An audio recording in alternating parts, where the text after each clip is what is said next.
일본과의 무역 갈등이 우리 경제를 어려운 국면으로 몰아넣고 있습니다. 강원도의 경우도 예외일 수가 없겠는데 앞으로 어떻게 변화가 될지 한 치 앞도 내다볼 수 없는 그런 상황입니다.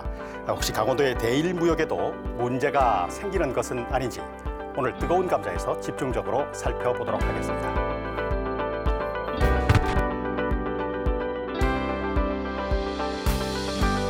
오늘 저와 함께 이야기 나눌 세 분 소개를 해드리도록 하겠습니다. 강원대학교 환경공학과 김승호 전 교수 모셨습니다. 어서 오십시오. 안녕하십니까. 네, 오랜만에 뵙겠습니다.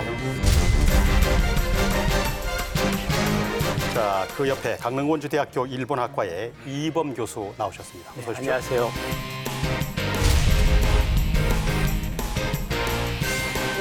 맨 마지막으로 전성곤 한림대학교 일본학 연구소 교수 나오셨습니다. 어서 오세요. 안녕하십니까. 네. 자, 앞으로 1시간 동안 오늘 무역 분쟁 문제를 좀 짚어보도록 하겠습니다. 먼저 현 상황부터 좀 살펴볼 텐데 일본이 이제 한국을 화이트리스트에서 제외를 했단 말이죠. 여러 가지 이유를 분석할 수가 있겠습니다만은 우선 이제 현재까지의 진행 상황하고 앞으로 어떻게 전개가 될 건지 대단히 어렵겠습니다만은 전망을 좀 해보겠습니다. 이 교수님께서 먼저 해주실까요?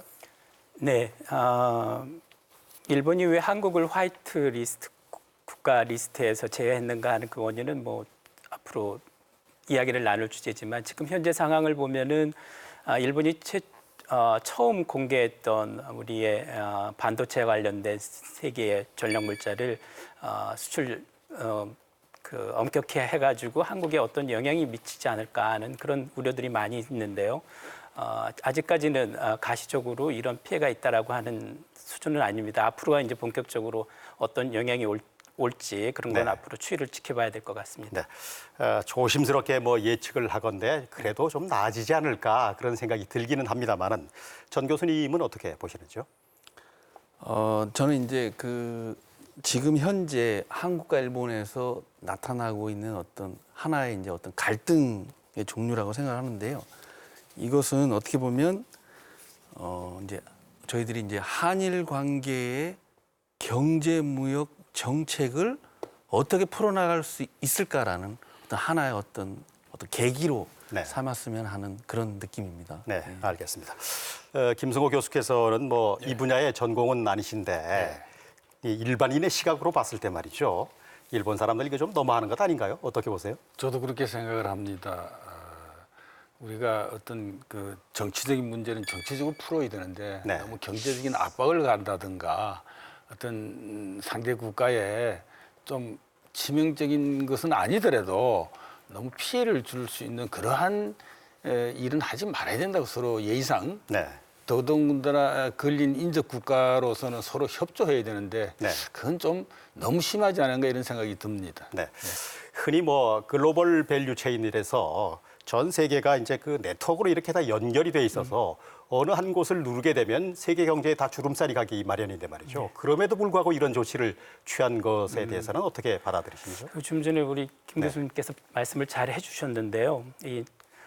정치적인 양국 간의 역사 문제를 경제적인 걸로 해결하려고 했다고 하는 것이 그것도 정치인들이 결정한 걸로 이렇게 지금 이야기가 나오고 있습니다. 예를 들어서 아베 간방을 중심으로 한 아베 정치성에 유사한 이런 정치인들이 모여서 그 결정을 내렸다고 하네요. 근데 예를 들어서 일본의 외무성 입장도 반영이 안 됐고 그렇다고 적극적으로 일본 기업 입장도 반영이 안 됐고요. 그래서 그런 측면에서는 분명히 일본 내에서도 비판이 강하게 제기되고 있습니다. 네.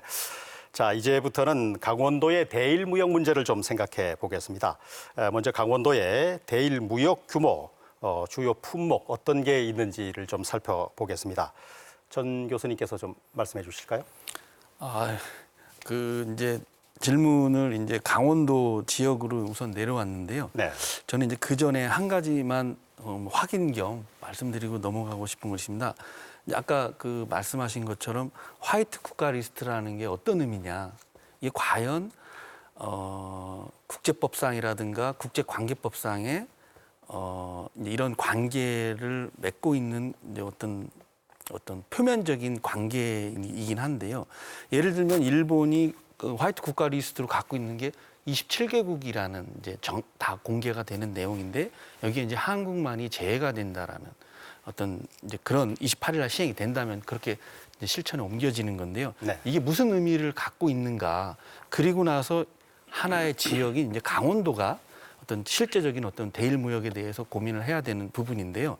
그 전에 이제 확인하고 싶은 것은 뭐냐면 일본이라는 나라는 과거 제국주의라는 걸 경험을 한 경험인을 갖고 있는 나라이기 때문에 역시 일본이 국방백서라든가 표면적으로는 제국주의의 부활이라는 표현을 하지 않지만 역시 대한민국이라는 국가 하나를 국가 대 국가로 상대를 하고 보는 견해가 아니라 하나의 어떤 로컬로 어떤 우리가 만만하게 상대할 수 있는 하나의 옛날에 과거 식민지 지배를 했던 국가에 불과하다라는 게 어떤 이런 화이트 국가 리스트를 제외하겠다라고 어떤 그 선언을 해버리는 그런 게 이제 표면적으로 나타나고 있는 제국 의식의 하나의 어떤 표면상의 표출이다 아닌가라는 생각이 들고요.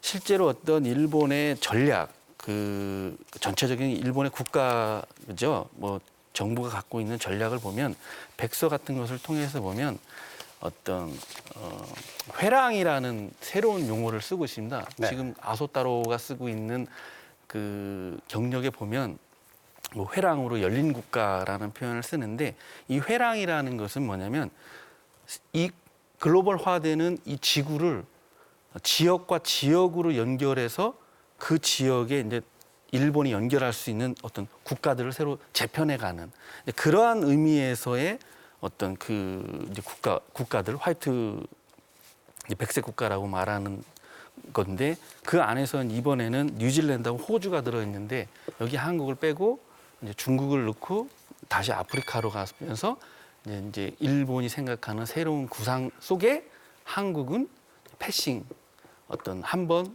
말씀하신 것처럼 어떤 존재감을 일본이 새로 이제 드러내려고 하는 그런 의도가 있었고 아마 그런 의도 중에 하나에 이제 한국이 처한 상황이 됐는데 여기에 이제 강원도가 어떻게 보면 이제 우리 강원도 지역에 일본과 아주 밀접한 그 동해를 끼고 있고 어떤 배로 그 톳돌이 현입니까 왔다 갔다 왕래할 수 있는 어떤 그런 어떤 그 실제로 대일 무역을 하고 있고 그런 상황인데 이제 예를 들면 뭐 자주 언급됩니다만 뭐 파프리카라든가 뭐 백합이라든가 뭐 방울토마토라든가 이런 것들이 구체적으로 언급이 되고 있죠 사실은. 네. 예. 강원도의 경우에 뭐 일본에서 수입을 해서 들여오는 그런 산업 원료는 뭐 그렇게 없다 이제 그렇게 얘기를 하고 있고 그런데 수출 분야는 이제 뭐 파프리카, 백합, 종구 여러 가지 말씀하셨습니다만은. 혹시 이제 한일 간의 무역 갈등 때문에 강원도의 무역이 뭐 위축이 되거나 그럴 가능성이 역시 뭐 상존하고 있는 것 아닐까요? 어떻습니까? 예를 들어서 우리 강원도의 대일 수출에서 강점이 있는 게 역시 농산물 분야가 아닐까 이런 생각이 들어요. 네. 근데 일본은 최근 한 2, 3년 사이에 농산품, 과일이나 신선한 야채 부분에 가격이 상당히 올라오고 있습니다. 그 이유가 생산하는 농가가 후계가 잘 이어지지 않고 인구 감소의 영향이라고 생각이 드는데요. 그런 측면에서 일본인들이 일상적으로 즐겨 먹는 야채나 과일이 같은 위도상으로 봤을 때 신선하게 공급할 수 있는 국가는 그렇게 많지가 않은 거예요. 일본이 수입할 수 있는 그 기준에 또 적합한 그런 측면에서 일본이 필요해서 가져가는 거기 때문에 예를 들어서 무역 분쟁이 더 확대돼 가지고 수입 규제를 만약에 당한다 그랬을 때 이런 먹거리까지는 좀 순차적으로 오지 않을까 그렇게 큰 타격이 우리 한국에 미치지 않는다고 생각하기 때문에 그리고 이와 관련해서 우리 화이트리스트 일본이 한국을 배제했다고 했을 때 좀 하나 정확히 사실관계를 좀 확인할 것이요. 수출을 규제하거나 금지하거나 바로 이런다는 게 아니라 수입을 여태까지 수입 절차에 간소화시켜가지고 의례적으로 해줬던 부분을 이제는 신고에 따라서 개별 건건이 신고에 의한 심사를 하겠다는 거니까 까다롭게 하겠다. 예, 까다롭게 하겠다는 건데 그런 것이 곧 뭐 우리 입장에서는 아베가 정치적 의도를 갖고 있기 때문에 금지하거나 규제한다라고 생각하지만 아직까지는 그렇게 좀 심각하게 생각을 안 해도 되지 않을까 하는 생각입니다. 이제 우리가 좀 주목해야 될 부분이 원주 의료기기 산업단지가 아닌가 그렇게 생각이 되는데 혹시 이제 한일 간의 무역 갈등 때문에 원주의 그 의료기기 산업이 뭐 영향을 받을 가능성, 일본 쪽에서 뭐 수입하는 원료 같은 게 있어가지고 말이죠. 또 혹은 또 일본 쪽으로 의료기기를 수출하는 문제라든가 그런 어떤 영향 가능성이 없는지 그 말씀을 좀 듣고 싶군요.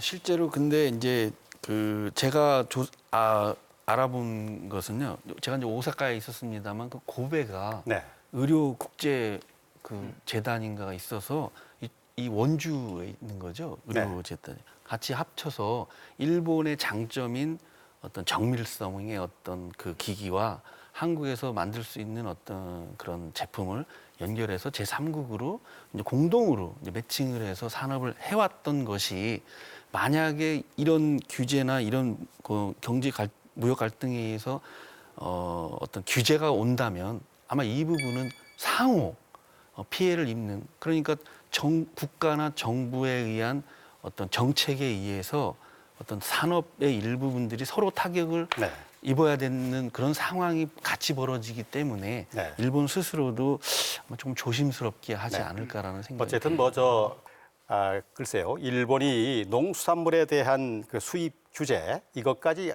하지 않을까 그런 생각이 있기도 하고 뭐 그렇지 않을 것이다 먹거리인데 그런 주장이 있을 수가 있는데 이 교수님 어떻게 보시나요?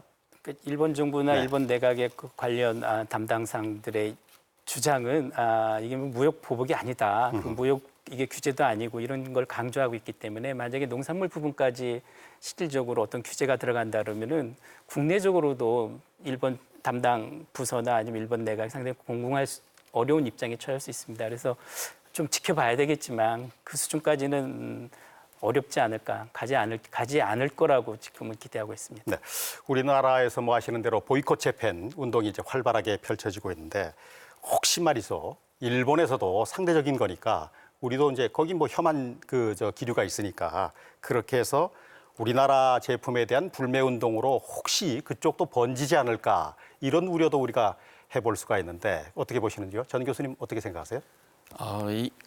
제가 이제 뭐 한국에 있으면서도 그 일본 뭐 NHK 월드 같은 거를 이제 자주 보면요. 실제 이제 일본 안에서 어떤 보도되고 그런 내용을 보고 뭐 인터넷도 검색을 해보기도 합니다만 실제 그러니까 그 마이너리티 노이즈라 그러죠.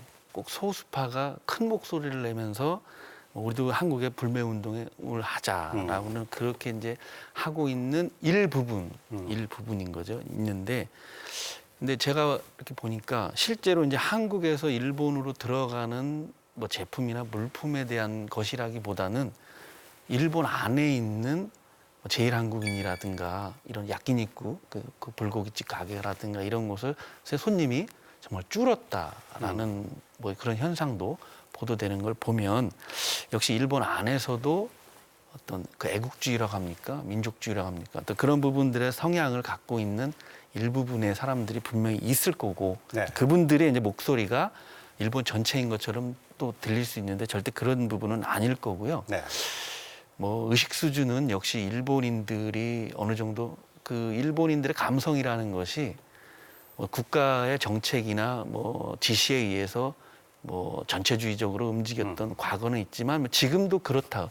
거리두기의 어떤 방법론도 알고 있는 그런 민중 서민들이 많이 있기 때문에 제 바람으로서는 이제 그 정도까지 확산되지 않는 것을 개인적으로는 바라고 있습니다. 네, 양식 있는 일본 시민들이 건강한 시민들이 많이 있다 이제 그렇게 보시는 건데 자 강원도에서 이제 대일 수출이 줄어들 것에 아무래도 대비를 해야 되겠는데 뭐 국가도 그렇습니다만은 지방 정부인 강원도도 그렇다고 생각이 되는데 이 어떻게 피해를 줄일 수 있을지 어떤 준비를 강원도는 해야 될 건지 그 얘기를 좀 해보겠습니다. 판로 같은 걸 좀 다변화할 필요도 있겠고 말이죠. 이 교수님 어떻게 보세요? 일본에 수출하고 있는 농산물 같은 경우 국제 시세로 보면 그렇게 평균보다는 좀 그 생산 단가나 이런 부분에서는 좀 위라고 생각이 돼요.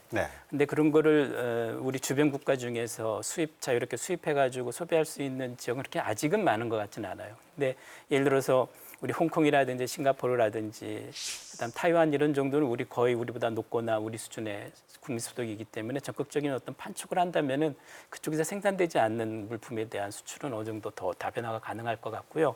한 뭐 5, 6년 더 지나면은 아세안 국가들이 좀 활발하게 지금 성장을 하고 있기 때문에 대도시 같은 지역에서는 한류의 영향도 있고 한국 생산품에 대한 선호도가 상당히 높기 때문에 네. 우리가 좀 더 조직적으로 이 체계적이고 좀 장기적으로 마케팅 계획을 세워가지고 적극 추진하면은 네. 그쪽에도 활로가 있을 거라고 생각이 됩니다. 네, 강원도의 경우에 농수산물 수출 많이 하니까 아세안으로 좀 눈을 돌리자 네, 그런 그런 것도 말씀이시군요. 예.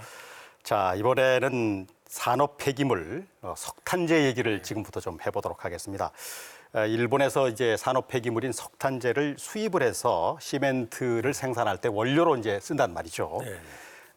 그런데 이게 석탄재를 일본에서 꼭 수입을 해야 되는 건지 이 얘기부터 김 교수님한테 좀 듣고 싶어요. 먼저 너무 결론에 벌써 또 말씀을 하시는데 네. 일본에서 석탄재를 수입하지 않아도요. 네. 우리 국내에 석탄 화력 발전소에 나온 석탄재, 네.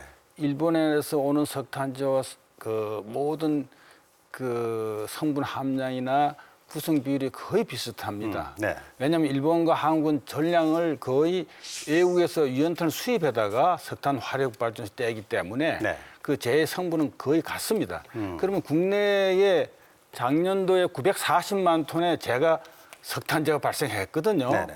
뭐 거기에는 물론 이제 비산재가 있고 바닥재가 있습니다만 한 80%가 비산재입니다. 아, 날아갔다? 예, 아니요. 날아가는 게 아니고 위로 올라가는 재, 또 바텀 하시는 이제 바닥재. 네. 그건 바닥재는 잘 못 씁니다. 그거는 이제 시멘트 원료로 효용 가치가 없고요. 비산재를 가지고 하는데 충분히 국내에 석탄 화력 발전이 나오는 석탄재를 쓸 수도 있습니다. 그럼 왜 이렇게 문제가 되느냐? 바로 그것은 경제적인 이유 때문에 그렇습니다. 네. 뭐 그 이유가 무엇이냐고 이렇게 물으시니까 제가 조사한 바로는 일본에서 석탄재를 수입해 오는데 톤당 5만 원의 그 운송 지원료를 받습니다. 돈을 받고 지원금을, 처리해 준다. 예, 네. 5만 원을 받는데 그중에 한 2만 원이 이제 운송료고 한 3만 원이 고스란히 시멘트 회사에 떨어집니다. 그러면은 우리나라 국내에 나오는 석탄재를 쓰면 어떻게 했느냐? 뭐 결론에 거의 도달했습니다만은 그 국내에서 나오는 시멘트 그 쓸 수 있는 재를 전량을 레미콘 회사에 가져갑니다. 레미콘 회사에서 화력 발전에 돈을 주고 사가지고 가요. 네. 그러니까 화력 발전소는 괜히 자기들이 또 그 지원금을 운송료를 시멘트에서 주면서까지 시멘트에서 주지 않고 그냥 레미콘 회사에 파내기도 합니다. 네. 그러니까 시멘트 회사에서는 그걸 갖다 쓰지 못하고 일본에서 수입을 해오게 된 이유가 크게 주된 이유 한 가지고요. 네. 그러한 서로의 그 공급과 수요 측면 보다가 가장 근본적인 것은 우리 국내 시멘트 회사들이 특히 그중에 동해안에 있는 일본과 가까운 항구에 있는 지금 삼표, 그다음에 쌍용, 한라 네. 이 세 개 시멘트 회사가 한 90% 이상을 그 수입해 옵니다. 네. 그럼 이분들이 그걸 시멘트를 만들기 전에 벌써 이미 그 폐기물 처리 비용을 받습니다. 네. 이문을. 그래서 이게 참 그 어떤 경제적인 이해관계 때문에 국내산을 좀 비싸더라도 갖다 써야 되는데 쓰지 않고 일본에서 계속 수입을 해온 겁니다. 네. 이게 언제부터 시작이 된 거 발단을 좀 말씀드리면 간단히 말씀드리면 90년대 말부터 이게 수입이 시작해가지고 2000년대 들어와서 수입이 급격히 늘어났습니다. 그래서 작년도 현재 보면은 국내산 석탄재를 시멘트에서 한 60%, 네. 일본에 수입하는 것이 한 40% 됩니다. 일본 수입이 128만 톤 정도 되거든요. 네. 그래서 이것을 돈으로 한 사람 참 굉장한 돈이지 않습니까? 곱하기 3 하면요. 이 돈 때문에 뭐 꼭 그렇다고 볼 수는 없겠습니다만 시멘트 협회 측에서는 재활용 차원에서 일본서 가져온 일본에서도 재활용합니다. 그럼 우리나라에 있는 시멘트도 재활용해야 되는데 뭐 우리나라 시멘트 우리나라 화력 발전소에서 석탄재를 사다 쓰려 하니 물량이 없다 이렇게 주장을 하거든요. 네.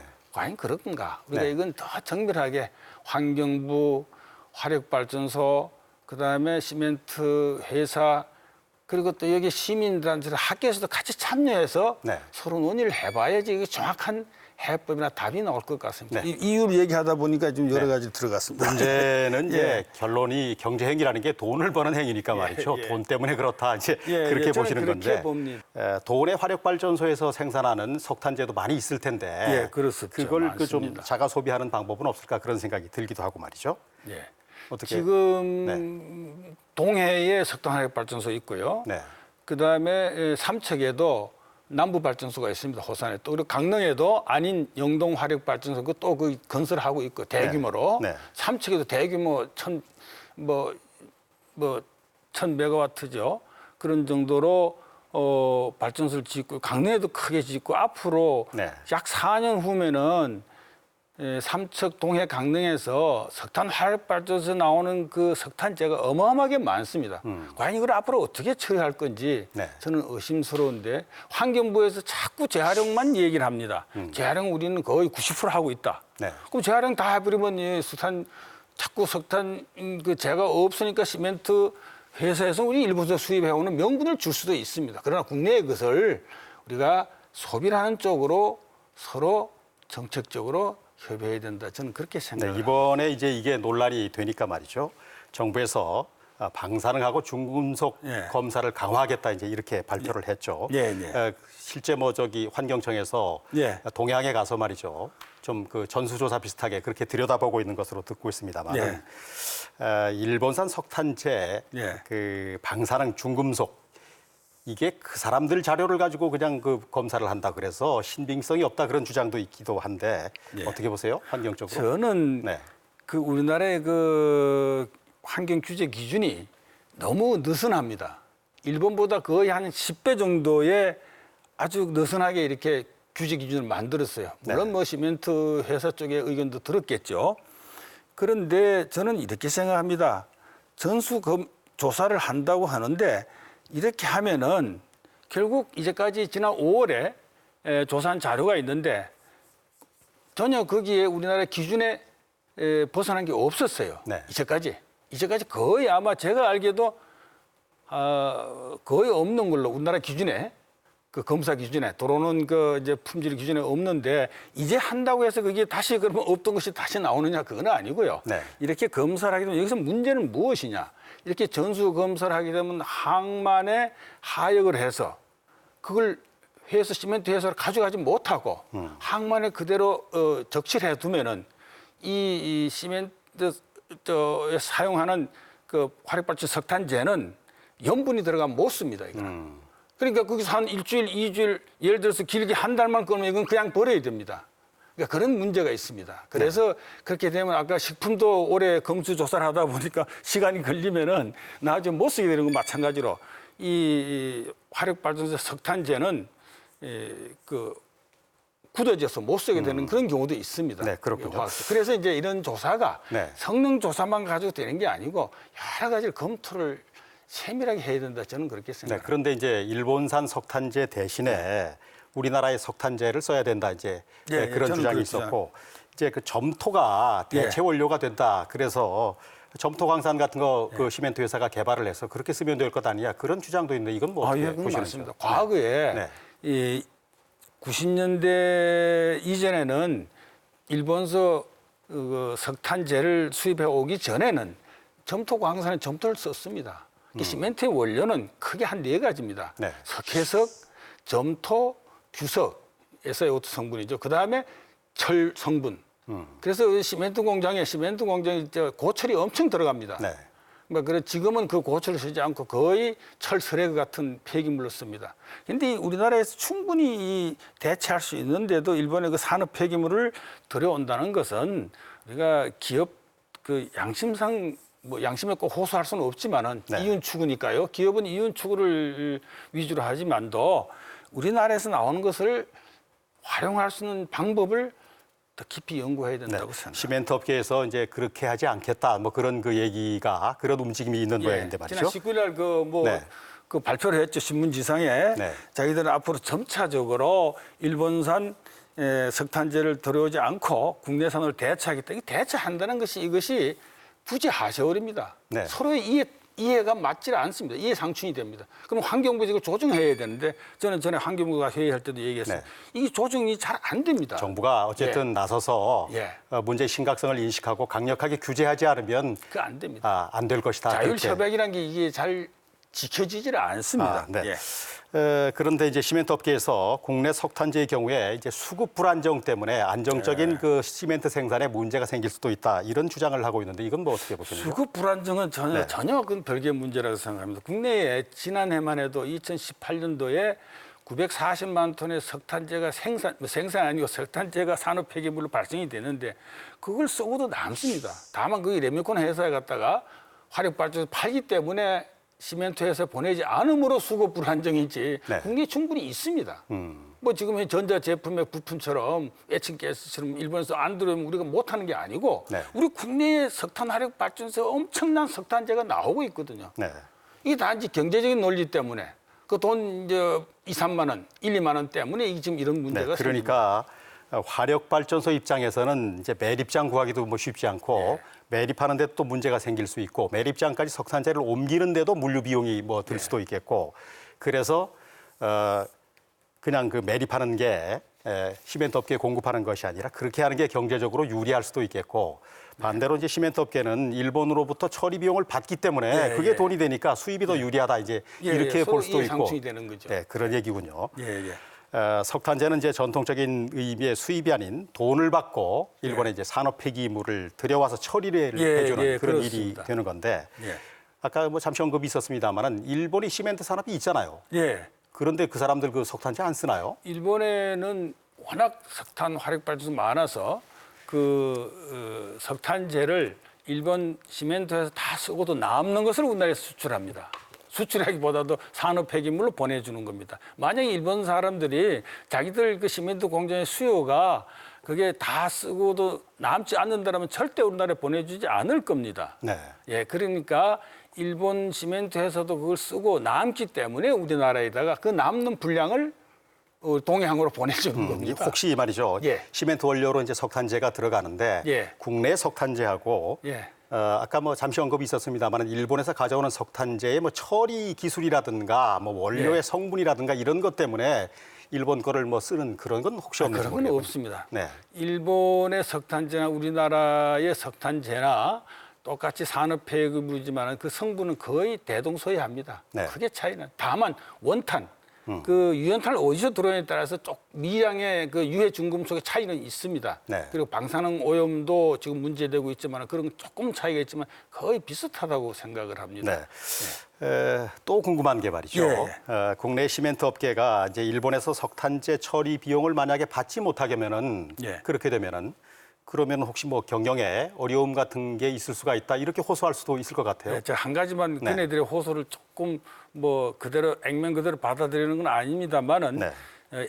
동해에 있는 S시멘트의 경우에 연산 약 50 내지 60만 톤을 일본 석탄재 수입을 합니다. 그러면 50만 톤을 곱하기 3 하면은 약 150억이 벌써 시멘트를 제조하기도 전에 순이익으로 들어오는 겁니다. 그러니까 이 사람들이 그걸 마다할 리가 없죠. 기업은 이윤 창출이 주 목적이니까 뭐 그런 문제도 있고 또 발전소에도 조금 잘못했어요. 석탄 화력 발전소에서 애초에는 전량을 다 가져갔습니다. 동해시에 있는 한국전력의 석탄 화력 발전소에서 전량을 쌍용해서 가져갔는데 어느 날 갑자기 레미콘 회사에서 전부 그걸 가져가겠다니까 우리 그건 돈 받고 팔거든요. 그러니까 시멘트에서 주지 않을 거 아닙니까? 계약을 파기했어요. 그 시멘트에서는 갑자기 무슨 정토 광산을 개발하기도 힘들고 하니까 일본에 갑자기 빨리 석탄재를 보내달라고 해가지고 거기서부터 발단이 시작된 겁니다. 그러니까 화력 발전소 측에서도 애초적으로 이 발단이 좀 문제가 있었다. 저는 그렇게 생각을 합니다. 매립장과 관련해서 비용이 이제 들어갈 텐데 만약에 그 비용을 시멘트 회사에 일본이 처리 비용을 주는 것과 마찬가지로 발전 회사가 시멘트 제조 회사에 만약 그 비용을 지불한다면 매립장에 들어갈 비용을 대신 그렇게 지급한다면 많이 갖다 쓰지 않을까요? 지금 국가환경부에서 네. 1톤을 석탄 화력 발전소에 매립을 하면 자기들이 10,000원을 국가에다 냅니다. 예, 그 분담금을. 네. 환경 분담금. 예, 환경 분담금을 네. 10,000원을 냅니다. 그러면 전에는 시멘트 회사에 보낼 때 운송료라고 2, 3만 원, 2만 원 내지 3만 원을 오히려 화력 발전에 돈을 주고 갖다 처리를 했어요. 네. 지금 그걸 안 하고 램콘에서 그냥 가져가거든요. 그러니까 매립장 자체 만들기도 힘들고 그러한 경제적인 문제 때문에 시멘트 회사에다가 뭐 그 돈을 주고 처리하는 것은 지금 거의 하지 않는 걸로 제가 알고 네. 있습니다. 얼마 전에 이제 뭐 보셨듯이 네. 보도에 따르면은 국내 석탄재 사용을 적극적으로 네. 늘리겠다 이렇게 이제 예. 발표를 했습니다마는 시멘트공업협회에서 예. 그런데 이제 몇 년 전에 국정감사에서 이제 이런 문제가 지적이 됐단 말이죠. 예. 그랬는데 그때도 그렇게 하지 않겠다, 시정하겠다 그런 얘기가 있었습니다마는 그 약속이 그냥 없어져 버리고 오히려 수입이 늘었는데 말이죠. 네. 이번에는 그 약속 진정성이 있다고 보시는죠? 저는 네. 참 저는 2008년도 국정감사에서 그렇게 참 지적을 많이 당해가지고 양해협회에서 앞으로는 자율적으로 일본산 석탄재를 수입을 점차 줄여나가겠다라고 했는데 네. 10여 년이 지난 2018년도 보면 약 60% 내지 한 70%더 늘어났어요. 네. 수입량이. 이건 참 지킨다고는 제가 볼 때는 지금 한참 여론이 들끓고 하니까 뭐 이네들이 자기들은 앞으로 그렇게 하겠다라고 얘기했지만 그것이 그렇게 될지 안 될지는 정말 세밀하게 지켜봐야 된다고 생각합니다. 이게 우리 특히 동해 삼척 강릉 이 지역 주민들께서 대단히 죄송합니다만 우리가 눈을 부릅뜨고 시멘트 회사들이 어떻게 하는 걸 앞으로도 네. 예의주시해야 된다고 봅니다. 화력발전소도 마찬가지겠군요. 예, 그러니까요. 화력발전소 똑같이요. 네, 알겠습니다. 자, 석탄재 외에도 우리나라가 이제 일본에서 아까 저 철 슬래그 예. 시멘트의 부원료 말씀하셨습니다만은 폐타이어도 뭐 들여오고 예. 철 슬래그 같은 산업 폐기물을 들여온다고 그러는데 예. 이건 뭐 어떻게 보세요? 일본에서 석탄재뿐이 아니고요. 네. 폐 배터리, 그게 납도 포함되어 있습니다만은 폐 배터리하고 폐 플라스틱, 폐 타이어 이 세 가지가 굉장히 많이 수입이 됩니다. 전체 산업 폐기물 수입 중에서 거의 한 반 이상을 차지합니다. 그래서 이것도 지금 또 얘기가 점차 나오고 있습니다만은 이것들을 국내산 폐 타이어는 지금 없습니다. 심지어 저 유럽에서 동남아에서 수입을 해오거든요, 폐 타이어를. 그럼 이 폐 타이어가 왜 이렇게 수요가 국내산 시멘트만 유독 많은가? 옛날에 유연탄을 떼고 기름을 떼던 연료를 전부 타이어, 폐 플라스틱 이런 걸로 연료를 대체했어요. 네. 그래서 이 자꾸 부족해서 그런데 일본에서도 굉장히 많이 수입을 해옵니다. 만약에 앞으로 제가 볼 때는 이런 산업 폐기물은 이건 무슨 한일 관계의 무역 분쟁 이게 아니고 저는 10여 년, 20년 전부터 주장을 했습니다. 이건 들어오지 말아야 됩니다. 산업 폐기물은. 네. 우리나라가 무슨 일본의 산업 폐기물 처리 공장입니까? 돈 몇 푼 준다고 그래서 그걸 들여와가지고 우리나라의 그 모든 환경을 오염시키는데 이런 것은 정말 하지 말아야 된다고 생각을 합니다. 어찌 보면 우리가 이제 후진국에 동남아에 쓰레기 보냈다가 이제 홍역 치른 것하고 필리핀에 그 네. 플라스틱 폐플라스틱 보냈다가 문제되지 않습니까? 네, 비슷한 그런 경우가 아닌가. 예. 그리고 뭐 중국만 하더라도 우리 거를 받다가 이제 안 받는다 그러니까 이게 또 문제가 되기도 하고 국제적으로 다 이제 연결이 돼 있으니까 말이죠. 자, 석탄재 이야기는 뭐 이 정도로 좀 하도록 하겠습니다. 이번에는 일본과의 무역 분쟁 그 원인도 좀 살펴보고 대안은 과연 어떤 것이 있을지를 좀 생각해 보겠습니다. 직접적인 원인이 강제징용 피해자 배상 판결 또 일본 기업에 대한 전범 기업에 대한 재산압류 이렇게 표면적으로 봐야 되겠습니까? 어떻습니까, 이 교수님? 네, 직접적인 원인이라 그러면 어떤 원인이 촉발이 돼서 그런 우리 예를 들어서 진짜 무역 보복까지 왔는가 하는 걸 생각하면 두 가지가 가장 큰 요인이라고 말할 수 있습니다. 근데 그런 부분을 이제 포함해서 조금 더 이야기를 하면은 지금 아베 내각의 우리 노 아베 이런 지금 운동을 벌이고 있죠. 근데 아베 내각이 역시 주도해가지고 그런 결정을 했다고 하는 건 뭐 틀림없고요. 근데 아베 내각이 왜 그러면 이 시기에 그런 두 가지 사태가 있었지만 그걸 도발 기회로 생각을 했을까 하는 부분은 역시 문재인 정부에 대해서 그동안 쌓였던 반감이라고 하는 것이 결정적이었다라고 이렇게 종합적으로 얘기할 수 있고요. 그래서 그 문재인 정부에 대한 반감이라는 거는 좀 전에 말씀하셨듯이 중군 위안부에 대한 1915년에 2015년에 합의했던 부분에 대한 폐기, 그다음에 요번에 강제 동원과 관련한 대법원 판결, 이게 다 문재인 정부의 영향에 따른 것이라고 이렇게 해석을 하고 있기 때문이라고 생각됩니다. 네, 전 교수님 뭐 첨언하실 게 있으면 좀 해주시죠. 그 이번 교수님 말씀하신 거에 뭐 저는 전적으로 동의를 합니다. 근데 이제 예를 들면 이제 저는 이제 한국 측이나 일본 측에서 이러한 사실에 대해서 어떻게 하면 이제 서로 객관적인 어떤 이야기를 나눌 수 있을까, 이게 중요한 것 같은데요. 예를 들면 일본에서 보도되고 있는 내용을 보면 2018년 10월에 강제징용국 문제를 둘러싸고 한국의 최고재판소가 일처리죠. 뭐 배상을 명령했다. 그리고 나서 또 하나가 이제 정치적으로 그 일본 측 입장에서는 한국 해군이 구축함이 뭐 그 일본 자위대의 뭐 레이더를 조사했다. 이제 그것이 문제가 돼서 예를 들면 이제 일본 측 입장에서는 한국의 강경화 수상 외무 다이신에게 대응해 달라라는 일본 측의 보도는 이게 우리가 한국에 할 수 있는 최후 통첩이었다. 근데 한국이 이걸 받아들이지 않았기 때문에 우리는 이런 이런 갈등을 빚어낸 것이다. 그렇기 때문에 이건 한국 측의 대응 미비고 한국 측의 문제가 많은 거다라고 이제 주장을 가져가는 논리를 재생산하고 만들어내고 있는 거죠. 그러니까 근본적인 문제의 초점이 강제징용이라든가 역사 인식에 대한 문제를 어떻게 대응할까라는 그런 자세가 아니고 이 문제를 한국 측에서 도발을 한 것으로 문제를 치환해 버리는 그런 어떤 정치적인 어떤 논리를 펴고 있는 게 이제 일본에 보도되고 있는 내용들인 것 같습니다. 네, 사법부에서 결정한 걸 가지고 행정부가 뭐 어떻게 하라 이제 이렇게 비춰서 말이죠. 이런 부분에서도 좀 곤혹스럽기도 하고 65년에 다 끝났는데 무슨 얘기냐 이제 이러기도 하고 말이죠. 지난번 불가역적인 그런 합의가 있는데 왜 그러느냐 이렇게 나온다는 거잖아요. 그러니까. 예, 그렇죠. 네.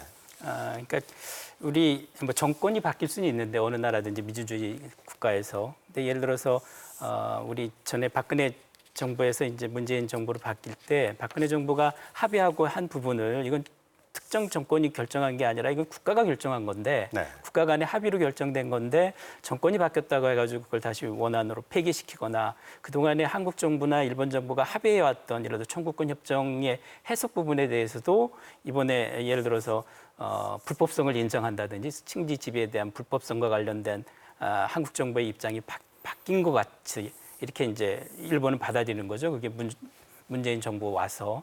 그러니까 그런 부분을 일본 정부는 이렇게 길게 봤을 때 그동안에 정부가 국가 간에 합의한 거는 지켜야 된다. 그런 부분에서 계속 이의를 제기하고 있죠. 네. 이번 무역 분쟁의 원인 중에 하나가 이제 아베 정권의 정치적인 이유가 크다. 그래서 참의원인가요? 선거 끝나면 뭐 좀 나아지지 않을까 그런 얘기도 있었습니다만은 일본이 역시 뭐 보통 국가가 되겠다, 헌법 개정하겠다, 전쟁할 수 있는 나라 만들겠다 그런 게 혹시 깔려져 있는 게 아닌가 그렇게 해서 자기들도 뭐 세계의 어떤 리더가 되겠다 그런 그 꿈이 있는 게 아닌가 그렇게도 분석이 되는데 그건 어떻게 보세요?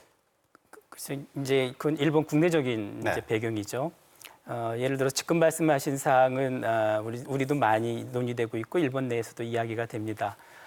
근데 일본의 이번에 아베 내각이 한국 정부에 대해서 무역 보복 조치든 아니면 무역 거래상의 어떤 절차상의 문제든 간에 이런 대응 조치에 대한 일본 내부에서의 지지율은 한 70%, 80% 가까운 네. 것 같아요. 네. 그러니까 그런 지지자들의 대부분은 이번 기회에 한국 정부가 좀 제대로 약속을 지키고 이웃 국가로서 같은 가치관이든 같은 제도로서 좀 함께 가는 그런 국가가 좀 돼야 된다라고 하는 생각을 기본적으로 갖고 있는 것 같습니다. 네. 그런 부분은 일본 매스미디어의 어떤 보수적이고 아베의 성향에 가까운 그런 매스미디어의 영향이 크다고도 생각이 드는데 네.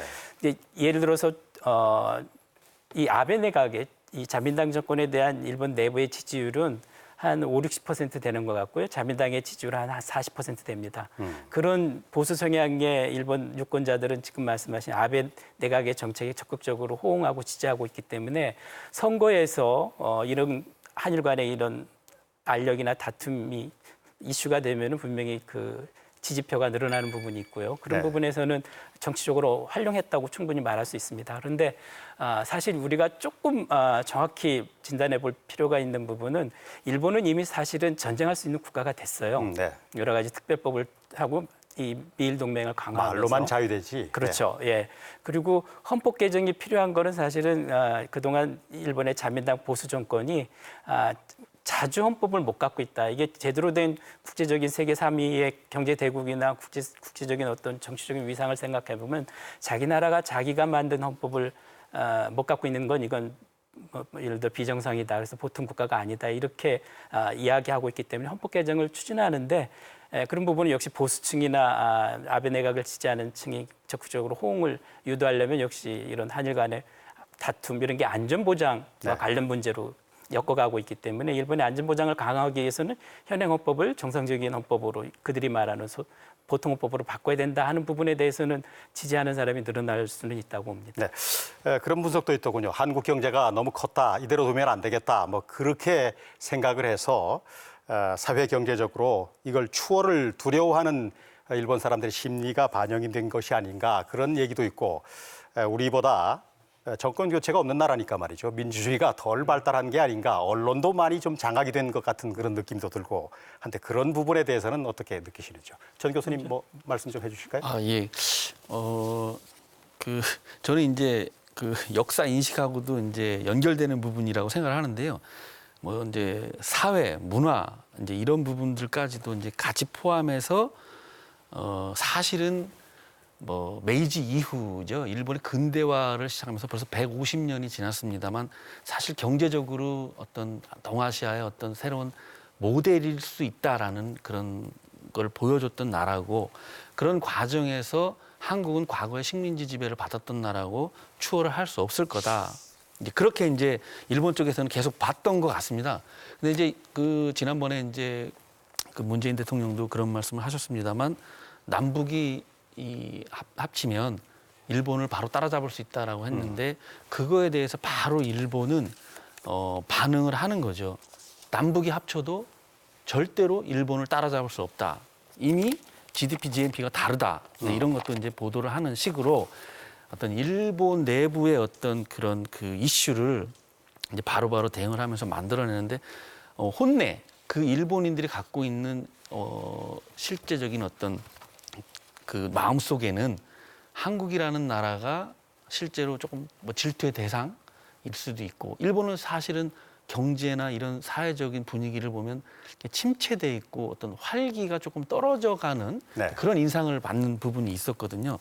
그래서 역시 그건 또 저희들이 만들어낸 한국 사회, 한국 국민들을 또 어떤 뭐 용기를 만들기 위해서 만들어낸 어떤 하나의 프레임일 수도 있습니다만 이제 뭐 따라잡고 뭐 추월하고 이런 것보다는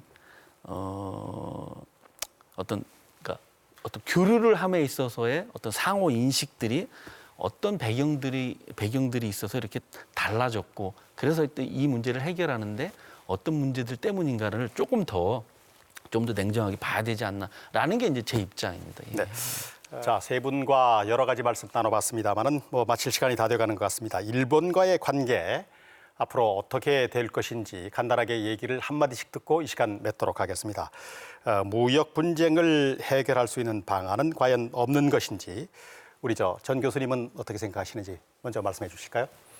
예, 저는 이제 그 일본이 역시 주변국이고 물론 어떤 역사적인 어떤 그런 가해자 피해자의 관계도 있습니다만 저는 일본이 왜 이런 나라로 갑자기 변했고 어떤 그 우익적인 성향들이 어떤 표면화되는 그런 나라로 자꾸 돌고 가고 있나 이런 것들을 보면요.